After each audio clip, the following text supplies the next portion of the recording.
Halo, selamat datang di channel Redaksi Jurnal. Drama sidang Rizik Syihab dari walkout hingga menangis saat membaca pledoi, dilansir dari Kompas.com. Sidang kasus kerumunan yang menjerat mantan pemimpin Front Pembela Islam Rizik Syihab kembali digelar di Pengadilan Negeri Jakarta Timur hari ini. Agenda sidang hari ini adalah pembacaan pledoi atas tuntutan jaksa. Sikap Rizik selama persidangan selalu menyita perhatian publik. Berikut Kompas.com rangkum drama sidang Rizik Syihab mulai dari keinginan untuk walkout hingga menangis saat membacakan pledoi. Yang pertama, ingin walkout. Rizik Syihab ingin walkout dari persidangan yang digelar secara online. Rizik yang berada di gedung Mabes Polri ingin dihadirkan di ruang sidang di Pengadilan Negeri Jakarta Timur. Sejak awal persidangan yang digelar pada 19 Maret 2021, Rizik sudah tampak marah-marah karena dipaksa untuk datang ke ruangan sidang di Mabes Polri. Hal itu dilakukan atas perintah majelis hakim. Rizik harus tetap hadir. Kepada majelis hakim, Rizik menyampaikan dirinya berhak hadir di ruangan sidang di Pengadilan Negeri Jakarta Timur. Ketua majelis hakim kala itu mengingatkan Rizik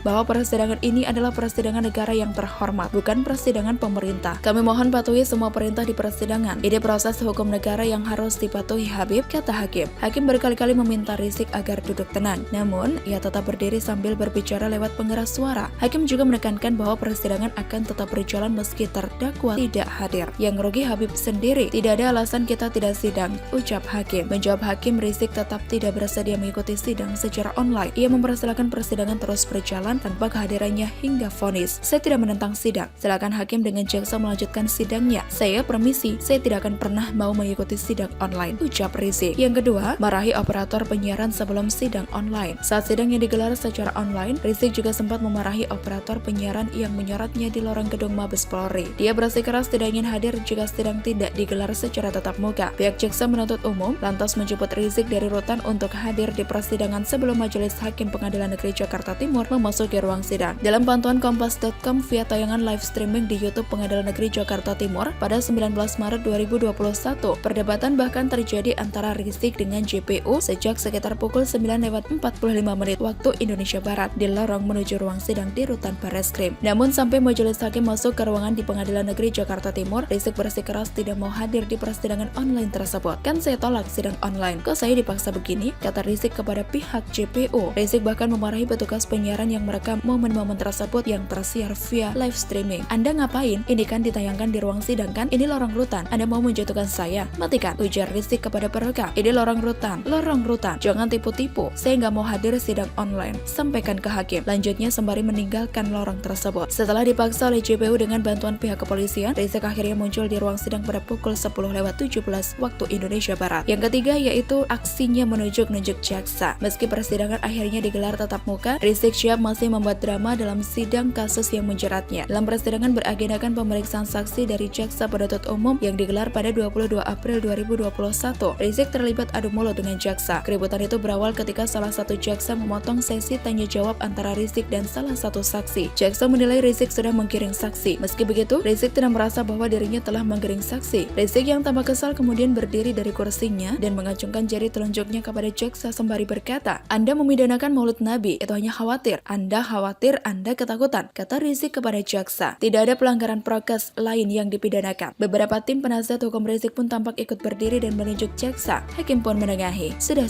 kata hakim. Aksi selanjutnya yaitu Rizik Syihab menangis. Dalam sidang yang digelar hari ini, Rizik sempat menangis ketika membacakan pledoinya atas tuntutan jaksa terkait kasus kerumunan di Petamburan, Jakarta Pusat dan Megamendung, Kabupaten Bogor yang menjeratnya. Awalnya, Rizik menyebut bahwa Indonesia sebagai medan juangnya, karena Indonesia adalah tanah air kami dan negeri kami tercinta, serta medan juang kami untuk membela agama, bangsa, dan negara, apapun resikonya, kata Rizik. Setelah itu, kata-katanya terputus. Pantauan Kompas.com, Rizik melepas kacamatanya lalu mengelapnya dengan kain. Hal itu berlangsung sekitar 10 detik. Kemudian, Rizik kembali melanjutkan kata-katanya. Dan selama pengasingan di kota suci Mekah, Majelis Hakim yang mulia, kami sekeluarga juga terus diteror oleh operasi intelijen hitam, sebut Rizik. Untuk diketahui dalam kasus kerumunan di Petamburan, jaksa menuntut Rizik dengan pidana penjara selama 2 tahun. Jaksa meyakini Rizik telah melakukan penghasutan terkait pelanggaran protokol kesehatan karena dengan sengaja mengajak orang datang ke acara tersebut. Sementara dalam kasus kerumunan di Megamendung, jaksa menuntut Rizik dengan pidana penjara 10 bulan dan denda 50 juta rupiah. Dalam dakwaannya, Rizik menyatakan Rizik melanggar pasal 14 ayat 1 dan ayat 2 Undang-Undang Nomor 4 Tahun 1984 tentang wabah penyakit menular dan atau pasal 93 Undang-Undang Nomor 6 Tahun 2018 tentang kekarantinaan kesehatan dan atau pasal 216 KUHP. Jaksa menyatakan, sesuai pasal 9 Undang-Undang Nomor 6 Tahun 2018 tentang kekarantinaan kesehatan, tiap orang wajib mematuhi penyelenggaraan kekarantinaan kesehatan. Selain tuntutan pidana penjara, jaksa meminta majelis hakim menjatuhkan pidana tambahan terhadap Rizik berupa pencabutan hak memegang jabatan pada umumnya atau jabatan tertentu. Silahkan tulis komen Anda di kolom komentar, like, subscribe, dan share. Redaksi Jurnal pamit, sampai jumpa.